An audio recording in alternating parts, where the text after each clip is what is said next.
أعوذ بالله من الشيطان الرجيم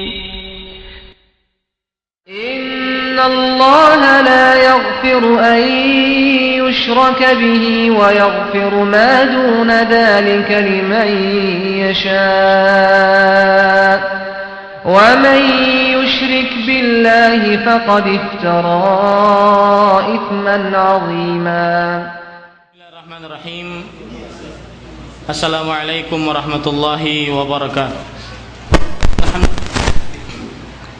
Nahmaduhu wa nasta'inuhu wa nastaghfiruh wa na'udzu billahi min shururi anfusina wa sayyiati a'malina. Man yahdihillahu fala mudilla lahu wa man yudlil fala hadiya lahu.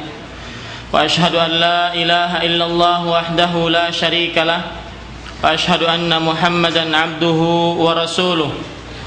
Ya ayyuhalladzina amanu taqullaha haqqa tuqatih wa la tamutunna illa wa antum muslimun. Ya ayyuhan nasu taqu rabbakumul ladzi khalaqakum min nafsin wahidah wa khalaqa minha zawjaha wa batha minhuma rijalan katsiran wa nisaa'a wattaqullaha alladzi tasaaluna bihi wal arham innallaha kana 'alaikum raqiba. Ya ayyuhalladzina amanu taqullaha wa qulu qawlan sadida yuslih lakum a'malakum wa yaghfir lakum dhunubakum wa man yuti'illaha wa rasulahu faqad faza fawzan 'azima. Amma ba'd, fa inna asdaqal hadithi kitabullah wa khairal hadi hadi Muhammadin sallallahu alaihi wa ala alihi wa sallam wa syarral umuri muhdatsatuha wa kullu muhdatsatin bid'ah wa kullu bid'atin dhalalah wa kullu dhalalatin finnar. Para ikhwah sekalian rahimanillahu wa iyyakum, bapak-bapak, ibu-ibu, saudara-saudari yang dirahmati oleh Allah Subhanahu wa taala, kita berdoa kepada Allah Subhanahu wa taala semoga segala amal ibadah kita diterima oleh Allah Subhanahu wa taala. Dan kita juga berdoa kepada Allah Subhanahu wa taala semoga para ikhwah dan para akhwat yang belum bisa hadir pada pengajian hari ini bisa menghadirinya di pengajian kelak nantinya. Amin amin ya rabbal alamin. Masih menyambung pengajian kita tentang ana akhafu syirk atau iyyaka wasyirk. Saya takut akan kesyirikan atau jauhilah kesyirikan. Pengajian yang ketiga ini kita akan membahas masalah tabarruk. Para ulama rahimahumullahu ta'ala menyebutkan bahwasanya min anwa'ish syirk adalah at-tabarruk. Termasuk daripada macam-macam perbuatan syirik adalah bertabarruk. Tapi bertabarruk yang bagaimana dulu? Nanti kita akan jelaskan. Para ikhwah sekalian, sebelum kita masuk lanjut kepada pembicaraan kita, saya ingin membacakan sebuah hadis Nabi Muhammad sallallahu alaihi wasallam yang berkenaan dengan judul kita pada sore hari ini. Hadis ini diriwayatkan oleh Imam Tirmidzi dan disahihkan oleh beliau dari seorang sahabat yang bernama Al-Harits ibn Malik. Al-Harits ibn Malik yang berkunyah Abu Waqid Al-Laythi. Beliau ini adalah seorang sahabat Nabi Muhammad sallallahu alaihi wasallam. Beliau bercerita, kata beliau, kharajna ma'a Rasulillah sallallahu alaihi wasallam ila Hunain. Kami keluar bersama Rasulullah sallallahu alaihi wasallam ke daerah Hunain. Wa nahnu hudatsa'u ahdin bi kufur. Dan kami baru meninggalkan kekufuran. Artinya apa? Baru masuk ke dalam agama Islam, baru menjadi orang Islam. Perhatikan kata-kata ini. Ini penting nantinya. Baru menjadi orang Islam. Walil musyrikina sidratun ya'qufuna 'indaha wa yanutuna biha aslihatahum. Dan orang-orang musyrik kafir Quraisy, mereka mempunyai sebuah pohon bidara atau pohon sidr, pohon bidara biasanya orang Indonesia menyebutnya, mereka berdiam diri di sekitar pohon tersebut dan juga menggantungkan senjata-senjata mereka di pohon tersebut. Jelas untuk apa?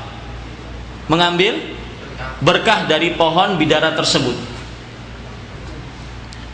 Yuqalu laha dzatu anwat. Pohon bidara itu dinamai dengan Waalaikumsalam warahmatullah dzatu anwat. Ya.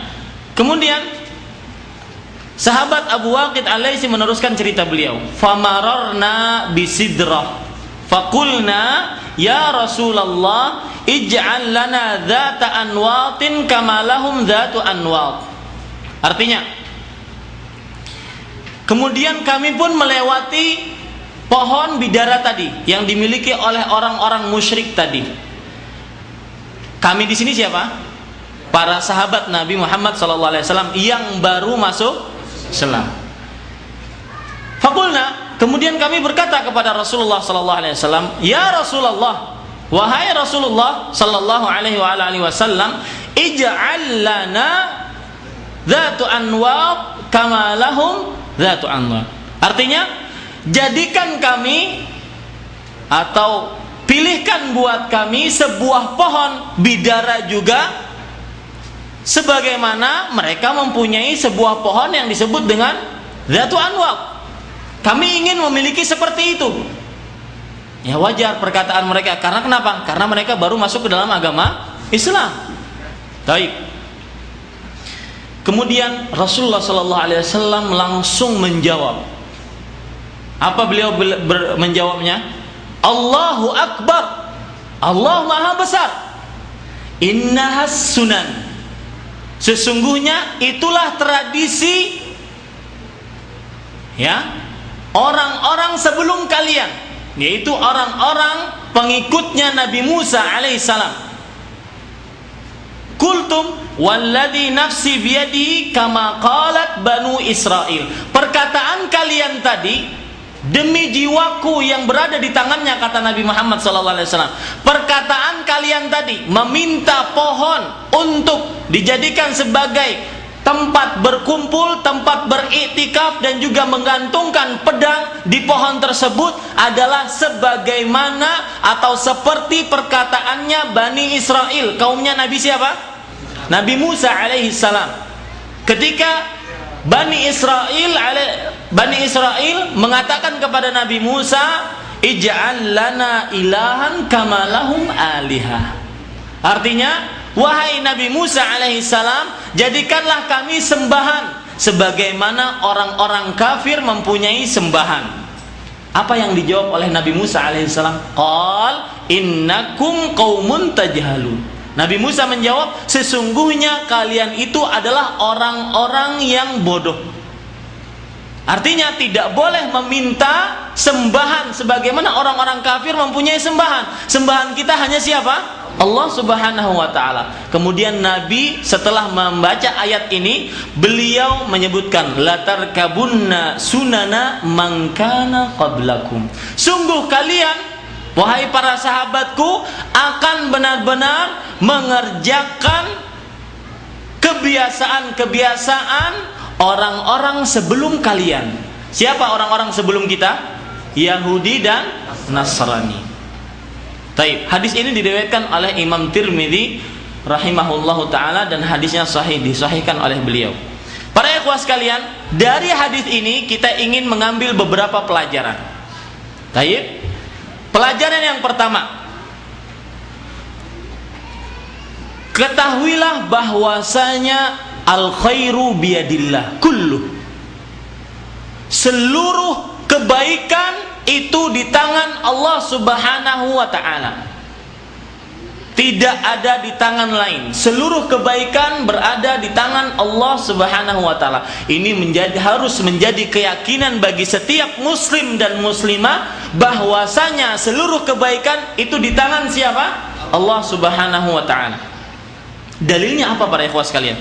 Dalilnya surat Ali Imran ayat 26. Allah Subhanahu wa ta'ala berfirman, qulillahumma malikal mulk tu'til mulka man tasha wa tanzi'ul mulka mimman tasha wa tu'izzu man tasha wa tudhillu man tasha biyadikal khairu innaka ala kulli syai'in qadir. Artinya, katakanlah wahai Nabi Muhammad sallallahu alaihi wasallam, ya Allah, Malikal Mulk, rajanya diraja, tu'til mulka man tasha. Engkaulah wahai Allah yang memberikan kekuasaan kepada engkau, kepada orang yang engkau kehendaki. Wa tanzi'ul mulka mimman tasha, dan mencabut kekuasaan tersebut dari orang yang engkau kehendaki. Wa tu'izzu man tasha, dan engkau menjayakan, memberikan kejayaan, kemuliaan kepada orang yang engkau kehendaki. Wa tudhillu man tasha, dan engkau merendahkan kepada orang yang engkau kehendaki.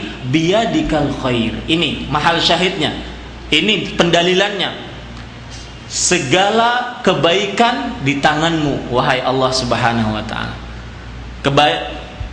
Intinya para ikhwah sekalian, bahwasanya kita harus meyakini sebagai seorang muslim dan sebagai seorang muslimah, kita harus meyakini seyakin-yakinnya bahwasanya kebaikan itu di tangan Allah Subhanahu wa taala.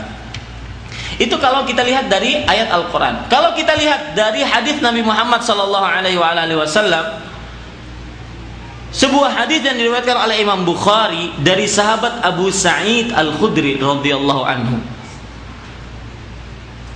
bahwasanya Nabi Muhammad sallallahu alaihi wasallam bersabda, Allah berfirman, hadis ini hadis qudsi, ya Adam, kata Allah, wahai Adam alaihi salam, fayaqul labbaika wa sa'daik wal khairu fi yadaik.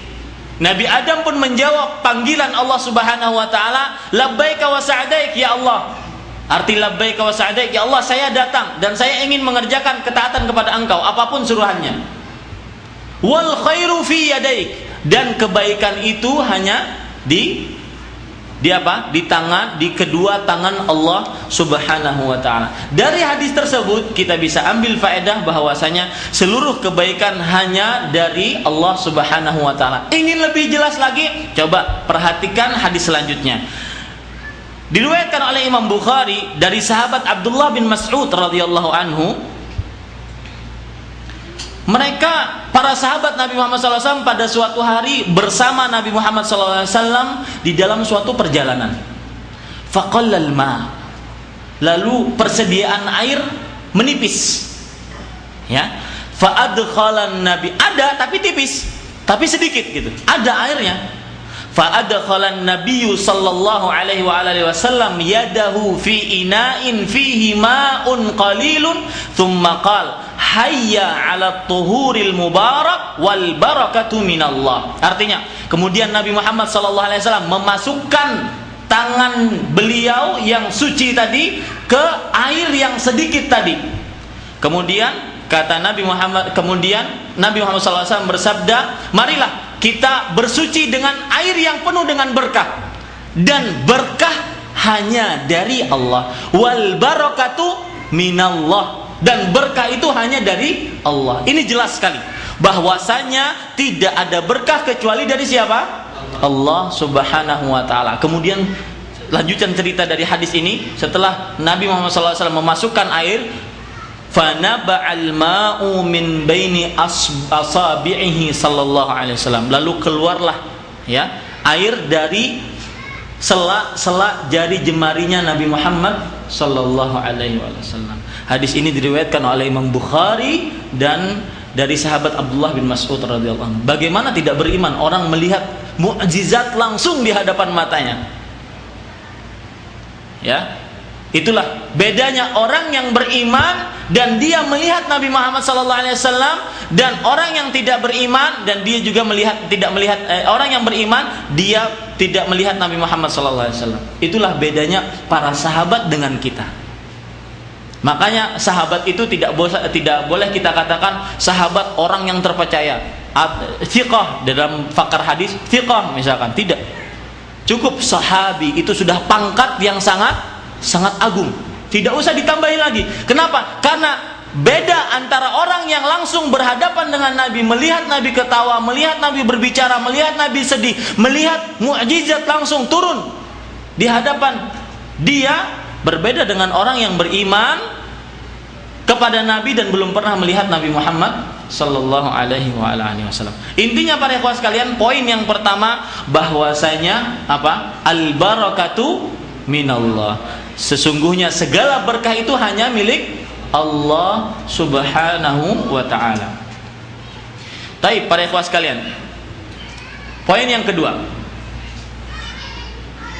Poin yang kedua, sebagaimana kebiasaan kita, setiap kali kita ingin membicarakan suatu permasalahan, maka kita harus membicarakan apa?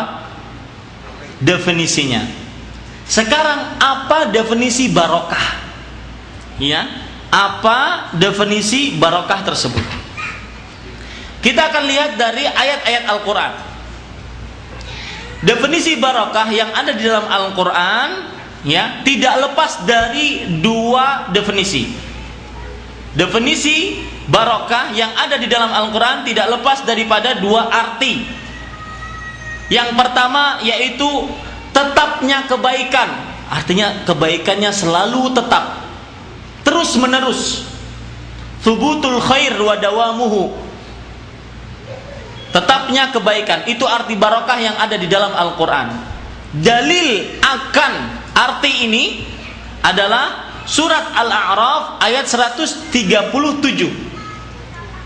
Dalil daripada al-barokah, bahwasanya barokah artinya adalah tetapnya kebaikan dan selalu terus menerus, adalah surat Al-A'raf ayat 137. Allah Subhanahu wa taala berfirman, wa awrathnal qaumal ladzina kanu yustad'afuna masyariqal ardi wa magharibaha allati barakna fiha. Artinya, dan kami wariskan kepada suatu kaum yang ditindas di bumi yang barat ataupun di bumi yang timur, yang telah kami berkahi sekitarnya. Artinya telah kami berkahi sekitarnya itu adalah bahwasanya arti berkah adalah tetapnya kebaikan dan selalu terus menerus. Itu arti yang pertama. Arti berkah yang kedua adalah banyaknya kebaikan dan bertambah. Banyak dan bertambahnya kebaikan. Kathratul khairi wa ziyadatuhu, banyak dan bertambahnya kebaikan tersebut. Kalau yang tadi apa? Tetap, kebaikannya tetap terus menerus, ada terus. Tetapi yang kedua ini banyak dan bertambah kebaikannya. Dalilnya apa para ikhwah sekalian? Allah Subhanahu wa taala berfirman di dalam surat Ali Imran ayat 96. Dalil definisi kedua ini surat Ali Imran ayat 96. Allah Subhanahu wa taala berfirman, inna awwala baiti wudi'a lin-nas lilladzi bi Bakkata mubaraka. Artinya, sesungguhnya rumah yang pertama kali didirikan bagi manusia untuk peribadatan adalah yang di Mekah, Bakkah. Bakkah itu dulu nama Mekah itu Bakkah. Bibakkata mubaraka. Sesungguhnya, saya ulangi artinya, sesungguhnya rumah yang pertama kali ditempatkan atau dibangunkan bagi manusia untuk peribadatan adalah rumah yang berada di Mekah, mubaraka. Arti mubaraka apa? Selalu bertambah baik, ya, dan banyak kebaikan. Coba antum lihat di Mekah sampai sekarang, tanahnya gersang, di bawah gunung-gunung, tapi seluruhnya ada, buah-buahan apapun ada, hanya sedikit sekali yang tidak ada. Rambutan ada nggak? Ada ya? Ada. Nyari di mana tuh? Pokoknya masalah makanan tanya Pak Us. Ya, seperti itu para ikhwah sekalian. Jadi mubarakah artinya di sini apa? Banyak dan bertambah kebaikannya. Banyak dan bertambah kebaikannya. Taib para ikhwah sekalian, sekarang kalau kita lihat, kita sekarang membicarakan judul tabarruk atau disebut dengan ngalap berkah. Tabarruk artinya tolabul barokah, meminta sebuah berkah. Tadi berkah sudah kita definisikan, sekarang kita mengartikan arti tabarruk. Tabarruk artinya adalah tolabul barokah, meminta sebuah berkah. dengan perantara sesuatu. Nah ini penting.